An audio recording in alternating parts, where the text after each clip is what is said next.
I'm just going to take a couple minutes to talk about these guys because you already know how good they are. They're the best. But sometimes it's tough when you listen to a show to just know how tough it is to do the kind of show that they've done for as long as it's done. These guys are amazing performers. And I remember when we were coming into New York City, Fez and I got this call from Jeremy Coleman that we were going to come up and work with him at this radio station in New York that had flipped to talk. And I'm like, NEW? Oh, those are classic rock. It's a classic rock call letters. How are people taking this? Jeremy was like, oh, it's going to go great. We got great people. Come on. This is going to be terrific. So I tell Fez, we're going to New York. He's, what? New York? I mean, we couldn't have been leaving a smaller market going to the biggest market that there is in radio. So I'm going, this is going to be great. I talked to Jeremy. It's going to be fantastic. After that, I started to hear from some people, watch out for O&A. They're the biggest pricks. They rip all the other people. And I'm like, good. I'm a veteran of the radio wars. I've been around. At that point, you come out of the shock jock thing. You're always thinking you're the best that there is. Everybody's an asshole at that point. And I remember picking Fez up at the airport. I think it was Philly or Baltimore. So I pick him up, and then we were going to drive up to New York. And we were listening to the radio once we got in Jersey when the O&A show comes on. And I'm like saying to Fez, oh, these are those fucking guys. We're probably going to have to drop them on their ass first week, right? So we start to listen to the show, expecting, like in the rest of our career, to hear lightweights, you know what I mean? There's always somebody out there that thinks that they're good, and then you knock them down. So we start to listen to the show, and we're like giggling. And then we're fucking laughing along. And then we're just looking at each other going, holy shit. How are they doing this shit? You know what I mean? How are they doing this on the air? Whoops. They were so damn funny. And we pulled into New York City. I met Opie. They're doing who's the gay show on at night. And it was the most fun. Ant would drop in and do the show. Opie would drop in and do the show. We started doing Afro shows together. We'd come in and do that. That place was such a pirate ship, and it was so goddamn great.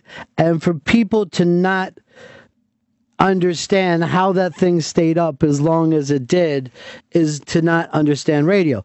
A very, very big part of that is Opie's incredible brilliance at radio. It's one of the hardest things to do is broadcasting. And the weird thing always from the outside, it seems like the easiest part of the whole game.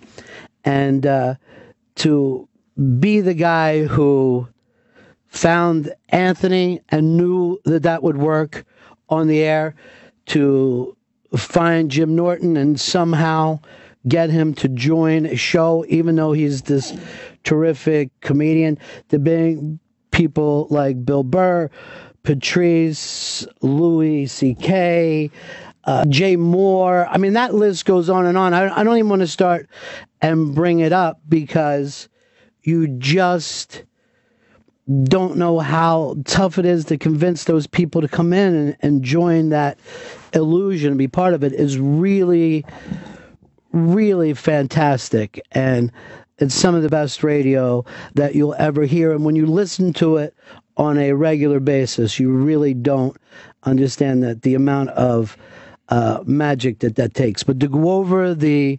list that I'm talking about, obviously, Opie, besides being hysterical himself and a great broadcaster, has this ear to bring people into his universe at the right time, because these guys are just building up and then ready to pop. And quite frankly, he did that with Anthony when, Anthony shouldn't have gotten a break on the radio station like that at the time.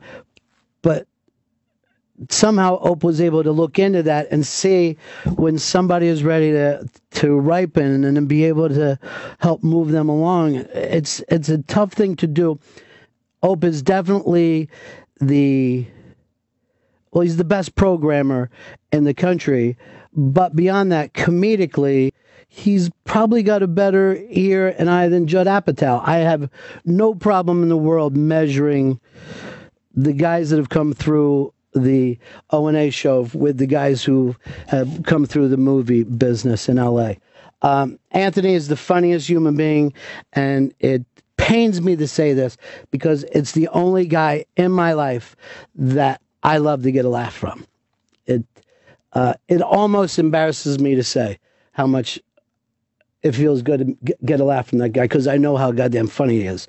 Jim Norton is probably the finest comedian of his generation, and for him to do radio, it's really, you guys don't get it. It's like if there was a certain time that Kinnison or Bill Hicks would also be doing a radio show. That show is just fucking fantastic.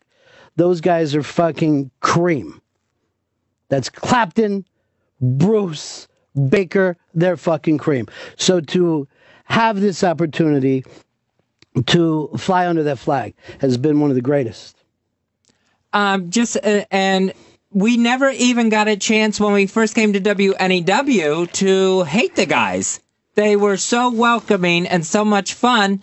And I remember I actually challenged Anthony to a fight that first week as long as we did it naked.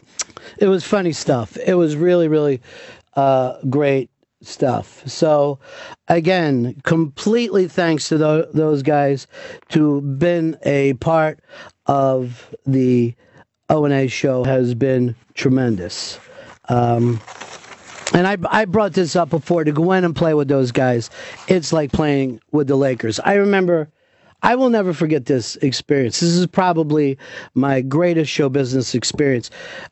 Opie says, Ant's not doing the show on Friday. He's going to be off taking a cruise or something. You want to come in and hang out? I'm like, fuck yeah. This is great. I set the alarm. I come into the room, and Jim Norton and Jay Moore are already sitting there. And so, I grab a mic. This is going to be great. And then the door opens, and it's Louis C.K. and Ricky Gervais. And I'm looking around this room. Opie, Jay Moore, Jim Norton, Louis C.K., Ricky Gervais. And I fucking say to myself, I'm sitting in the funniest room in the known universe right now. If any other room wants to fucking challenge this room, let's do it. And I might be the weakest link here, but I'm in the fucking room, motherfuckers. It was seriously just some of the greatest experiences I've ever had. And I couldn't thank those guys enough.